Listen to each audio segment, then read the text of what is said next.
This Cathedrals is about God. About to get real. Okay.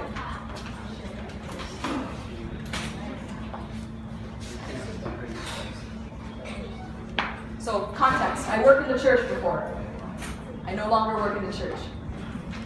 Okay, let's go. Welcome to worship.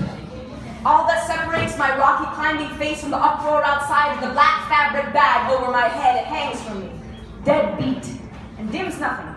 Not the barking strobe lights emanating from the stage, not the congregation's wails of freedom and redemption. You see, I've never been on that page, and yes, for me it's awful to miss out on their bliss, but this, I'm told, is worship.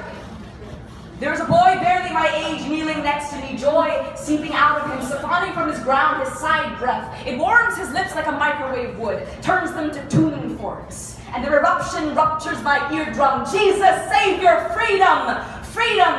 His hand descends upon my shoulder, passing me a current. I thought I put on a good cover, but he doesn't know I'm clever. Given hundreds of torches, but I find ways to drop on my spirits rock stubborn, but that's mine, not his problem, and he prays for me.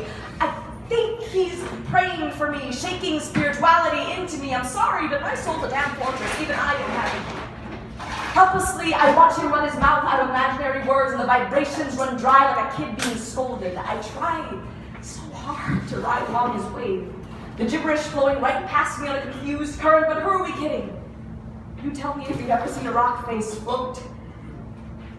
His hand, heavy with blood like a defeated boxer, lifts from my shoulder, fights over, but underneath a borrowed black hood. Behind blaring music, my lips remain pressed, my eyelids no less. I am this mountain I never asked to be. Thirsty, but doubting that holy water will ever spring from this rock face like it did from Moses' staff. This face is a mountainside that nothing will crack, no matter how much I want it to.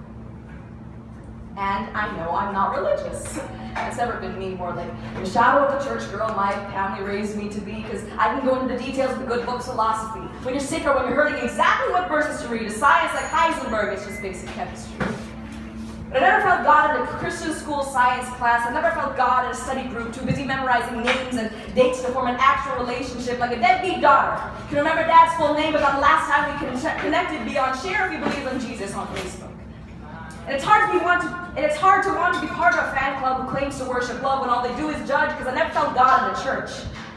Or maybe this sedentary rock face is just too dense for him to reach me. Tense, I know all the gist when it comes to preaching. This, they tell me, is true worship.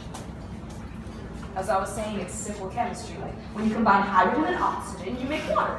Combine a girl who the Spirit forgot to give the gift of tongues with a church that tells her she's going to hell unless she has it, you get drowning slow. The kind of guilt and shame that crawls from your toes over your head until it hits the church's roof. They said the prayers for me. Their index fingers placed strategically on my forehead like fingers on forgotten maps. Come, Spirit. Cast out the demons that are keeping this woman from fallen spirit. Enter Spirit. Enter Spirit. Come, ye Spirit. Enter, give this woman the gift of tongue Spirit. Enter Spirit. God Spirit. Enter Spirit. God Spirit. And again I will beg myself to crumble, to landslide. I can't hold up these boulders any longer. Can't pretend it's alright to just want worship. Like worship, good worship God. God, I do all the reaching. God, worship, good worship. God is a God who won't speak his children's language, even worth worshiping. Truth be told, I see him sometimes, God. When you catch your mother smiling for no reason, when you take your bite out and it's breezy and you forget you don't have wings, in passing, of course. It's like catching a glance of an old friend who drifted apart on the bus, or a busy side street. From what I'm seeing, I'm starting to think that the God of the loud ministers in the Picasso-lit buzzing building is not mine. The boy of the faith who once said, I'm worried about Rachel, she always goes to these holy days when she should be at church. You're right, this place is not a church, is it? Yes, it's not. It's a bar. A really nice one with great interiors. But the black bag is not over my head any longer.